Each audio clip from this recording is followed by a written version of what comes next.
মাকৰ ভায়েকক কি বুলি কোৱা হয়? উত্তৰটো হৈছে খ মামা। মাকৰ ভনীয়েকক কি বুলি কোৱা হয়?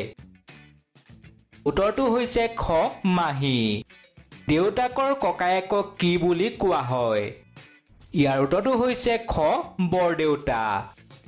দেউতাকৰ ভায়েকক কি বুলি কোৱা হয়? উত্তৰটো হৈছে খুৰা। দেউতাকৰ ভনীয়েকক কি বুলি কোৱা হয়? উত্তৰটো হৈছে ঘ পেহী। বৰদেউতাৰ পত্নীক কি বুলি কোৱা হয়? উত্তৰটো হৈছে খ বৰমা। খুৰাৰ পত্নীক কি বুলি কোৱা হয়? উত্তৰটো হৈছে গ খুৰী। মামাৰ পত্নীক কি বুলি কোৱা হয়? উত্তৰটো হৈছে ঘ মামী। পেহীৰ স্বামীক কি বুলি কোৱা হয়? উত্তৰটো হৈছে খ পেহা। ককায়েকৰ পত্নীক কি বুলি কোৱা হয়? খ নবৌ। ভনীয়েকৰ স্বামীক কি বুলি কোৱা হয়? ইয়াৰ উত্তৰটো হৈছে জোঁৱাই বা বৈনাই। পুতেকৰ পত্নীক কি বুলি কোৱা হয়? উত্তৰটো হৈছে ক বোৱাৰী। জীয়েকৰ স্বামীক কি বুলি কোৱা হয়? উত্তৰটো হৈছে ঘ জোঁৱাই। দেউতাকৰ দেউতাকক কি বুলি কোৱা হয়? উত্তৰটো হৈছে ক ককা। দেউতাকৰ মাকক কি বুলি কোৱা হয়? উত্তৰটো হৈছে আইতা।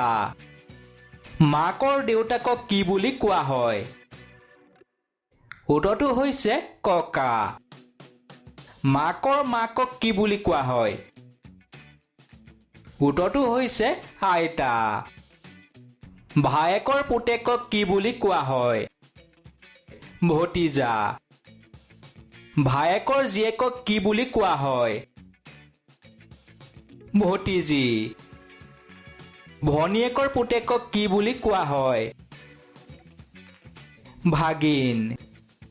পেহাৰ পত্নীক কি বুলি কোৱা হয়? পেহী। স্বামীৰ ভায়েকক কি বুলি কোৱা হয়? উত্তৰটো হৈছে দেওৰ। স্বামীৰ ভনীয়েকক কি বুলি কোৱা হয়?